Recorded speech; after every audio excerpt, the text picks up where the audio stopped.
Real numbers क्या होते हैं? रियल नंबर्स कलेक्शन है या फिर कहिए सेट है। किसका? रैशनल एंड इरैशनल नंबर का। रैशनल नंबर को हम कैपिटल क्यू से डिनोट करते हैं और इरैशनल नंबर को हम कैपिटल पी से डिनोट करते हैं। रियल नंबर्स को, जो कि रैशनल और इरैशनल नंबर का सेट है, उसे हम कैपिटल आर से डिनोट करते हैं। और हमने देखा है कि रियल नंबर लाइन पे हम हर एक रियल नंबर को यूनिकली रिप्रेजेंट कर सकते हैं। जैसे कि इस रियल नंबर लाइन पे हम 0, हाफ, 1, 2, 3, -1, -हाफ, -2, -3, -4 रिप्रेजेंट किए हैं।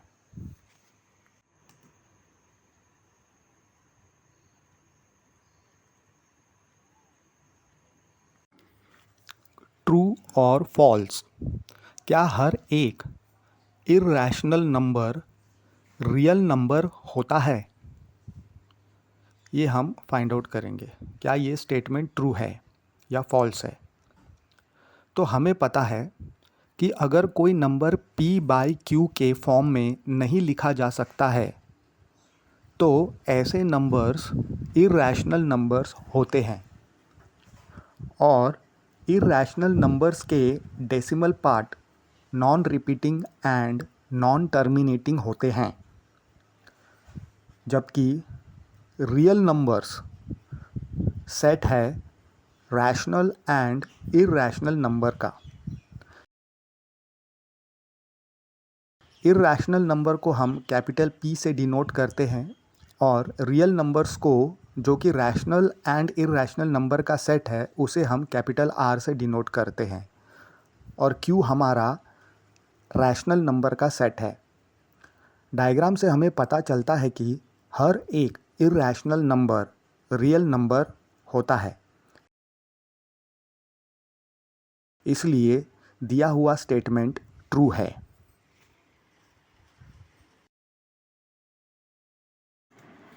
नेक्स्ट देखते हैं ट्रू और फॉल्स। तो इसमें हमारा स्टेटमेंट है कि हर एक पॉइंट जो कि नंबर लाइन पे है वो रूट m के फॉर्म में है, जहाँ पे m एक नेचुरल नंबर है। तो ट्रू और फॉल्स इसका निकालना है। हमें पता है कि नंबर लाइन जो है उसे हम रियल नंबर लाइन भी कहते हैं। इसका मतलब क्या हुआ कि इसमें पॉजिटिव नंबर्स आते हैं रियल नंबर लाइन पे। 0 लिखा जाता है, डिनोट किया जा सकता है, रिप्रेजेंट किया जा सकता है, नेगेटिव रिप्रेजेंट किया जा सकता है, और पॉजिटिव 0 और नेगेटिव के फ्रैक्शन जहाँ पे डिनोमिनेटर 0 नहीं है, ये हम रिप्रेजेंट करते हैं इसमें।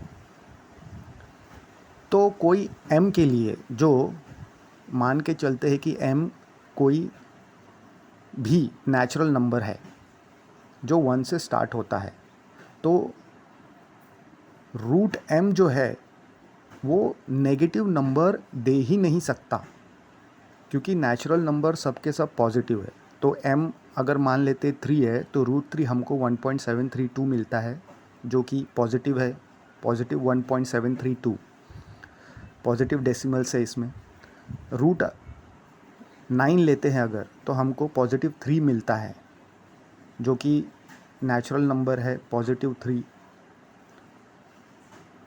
तो हमको नेगेटिव नहीं मिल रहा है m की कोई भी वैल्यू के लिए। तो इससे साफ हमको पता चलता है कि जो स्टेटमेंट है वो फॉल्स है हमारा। ट्रू और फॉल्स।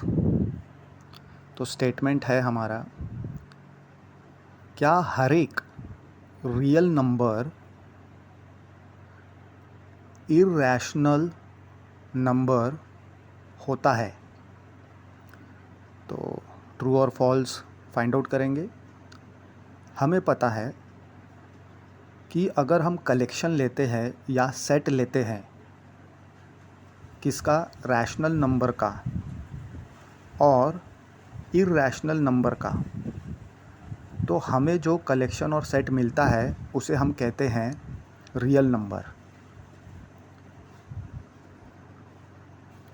तो डायग्राम में इसको समझेंगे कि एक सेट हो गया इर्रैशनल नंबर का P, कैपिटल P, जिसमें √3 √5 है एट्सेट्रा, और कैपिटल Q रैशनल नंबर का सेट हो गया जिसमें 1/2 ले लीजिए, 3/5, और ये दोनों जो है ये कलेक्शन है रियल नंबर का। मतलब rational number and irrational number both belongs to real number. तो डायग्राम से हमें सीधा देखने को मिलता है कि हर एक इर्रैशनल नंबर रियल नंबर है, लेकिन इसका विपरीत यानी उल्टा हमेशा सही नहीं हो सकता। डायग्राम से हम ये समझ सकते हैं, इसलिए जो दिया हुआ स्टेटमेंट है वह फॉल्स है।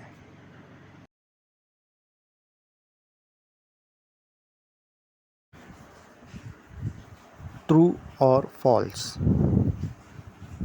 क्या स्क्वायर रूट्स किसका, सभी पॉजिटिव इंटीजर्स का,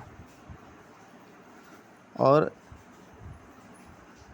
ये स्क्वायर रूट सभी पॉजिटिव इंटीजर्स का इर्रैशनल होते हैं? अगर नहीं होते हैं तो हमें एग्ज़ाम्पल देना है ऐसे स्क्वायर रूट का पॉजिटिव इंटीजर्स का जो इर्रैशनल नहीं आएंगे। यानी अगर पॉजिटिव इंटीजर्स का स्क्वायर रूट लेंगे तो वो रैशनल नंबर आना चाहिए।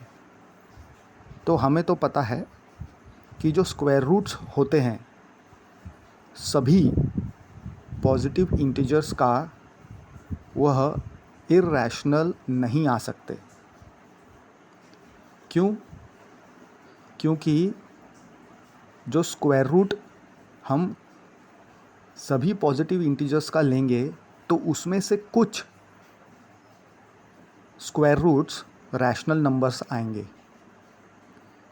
एग्ज़ाम्पल के तौर पे देखेंगे, मान लीजिए कि m एक पॉजिटिव इंटीजर है और उसको हमने m = 1 ले लिया।